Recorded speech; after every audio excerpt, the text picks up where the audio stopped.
बिस्मिल्लाहिर्रहमानिर्रहीम। अस्सलाम वालेकुम नाज़रीन। सेवन शरीफ में NTS पास उम्मीदवारों ने ऑर्डर न मिलने पर आज एक एहतजाजी मुजाहरा किया। इस हवाले से देखते हैं हमारे नुमाइंदा खसूसी वकार अली मल्ला की ये रिपोर्ट। 7 में NTS टेस्ट पास उम्मीदवारों का ऑफर ऑर्डर न मिलने के खिलाफ एहतजाजी मुजाहरा किया। मुजाहिरीन ने एजुकेशन ऑफिसरों के खिलाफ शदीद नारेबाजी की। मुजाहिरीन ने कहा कि हम 2013 में NTS टेस्ट पास की है, लेकिन अभी तक हमें ऑफर ऑर्डर नहीं मिले। मुजाहिरीन ने BBC 11 न्यूज़ से बात करते हुए कहा कि जीअं त असां 2013 में NTS टेस्ट इहा जेके ॾिनी, उन खां पोइ असांखे मुसलसल इहो ई चयो वियो। असां एहतजाज बि कया, सभु कुझु कयोसीं, उनजे बावजूदि बि असांखे मुसलसल इहो ई चयो वियो त फ़िलहालु असां वटि का वैकेंसी कोन्हे का। जीअं ई वैकेंसियूं आयूं पहिरीं तव्हांखे अहलियत ॾिनी वेंदी। उनजे बावजूदि हिन महिल ताईं असांजो को बि तदारक न थियो। असां आला उहिदेदारनि खां चीफ ऑफ सेक्रेटरी वज़ीर सईद गनी सां मुतालबो था कयूं त असांजो फिलफोर असांजो नोटिस वरितो वञे ऐं असांखे पंहिंजा ऑफर ऑर्डर ॾिना वञनि। हमारा एहतजाज 2013 में जो हमने NTS टेस्ट पास की थी, वो हम एजुकेशन मिनिस्टर साहब को बताना चाहते हैं कि 7 साल के अरसे के गुजरने के बावजूद भी हमें इग्नोर किया जा रहा है। ये अखबारों में कटिंग दे रहे हैं कि 55% पे हम एजुकेशन में जो भी होगा, ये टेस्ट पास होगा, उसको ऑफर ऑर्डर देंगे।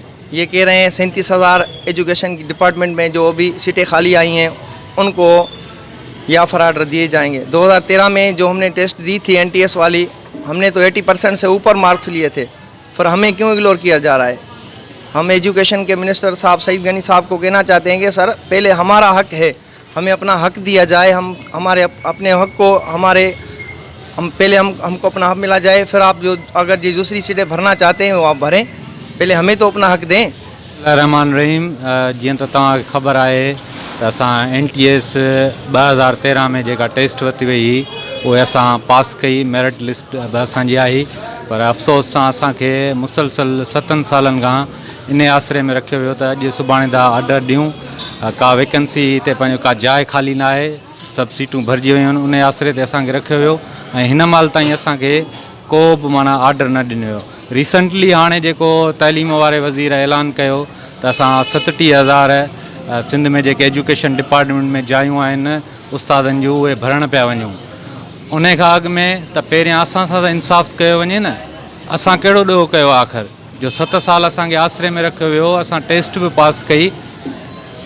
असांजो इहो ई मुतालबो आहे त असांखे पंहिंजो जेको NTS वारी टेस्ट आहे, 2013 वारा जेके उम्मीदवार आहिनि, उन्हनि खे फिलफोर जेको आहे पंहिंजी बहाल करे उन्हनि खे ऑफर ऑर्डर ॾिना वञनि। को जो एहतजाज कयो आहे उहो NTS 2013 में असां क्लियर कई हुई, उन जे बावजूदि असांखे ऑफर ऑर्डर न ॾिना विया। मुसलसिल 7 सालनि खां असां मुज़ाहरा करे रहिया आहियूं त असांखे पंहिंजो हक़ ॾिनो वञे। ऐं अॻु में बि असां खां इहो चयो वियो त तव्हां जो का सीटूं अवेलेबल न आहिनि हींअर, अॻिते जीअं सीटूं थियूं त तव्हांखे सभ खां पहिरें तव्हांजो हक़ु आहे, तव्हांखे हक़ु ॾिनो वेंदो।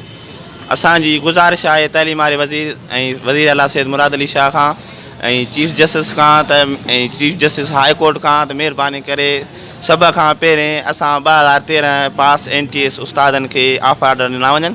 ऐं बिल्कुलु जेकॾहिं बचियलूं जायूं आहिनि त भले ॿियनि बेरोज़गारनि खां बि इम्तिहान वठी उन्हनि खे नौकरियूं ॾिनियूं वञनि। तालिबो न पियो त इंशाअल्लाह ताला असां अॻिते बि मुज़ाहरो जो सिलसिलो अॻिते वधाईंदासीं ऐं असां हाई कोर्ट ताईं बि इंशाअल्लाह वेंदासीं, मथे कराचीअ ताईं बि असां मुज़ाहरो कंदासीं, रोड ब्लॉक कंदासीं, जीअं असांखे पंहिंजो हक़ु ॾिनो वञे। असांजो हक़ु आहे को जेका असां टेस्ट पास कई आहे, सभ खां पहिरीं असांखे हक़ु ॾिनो वञे।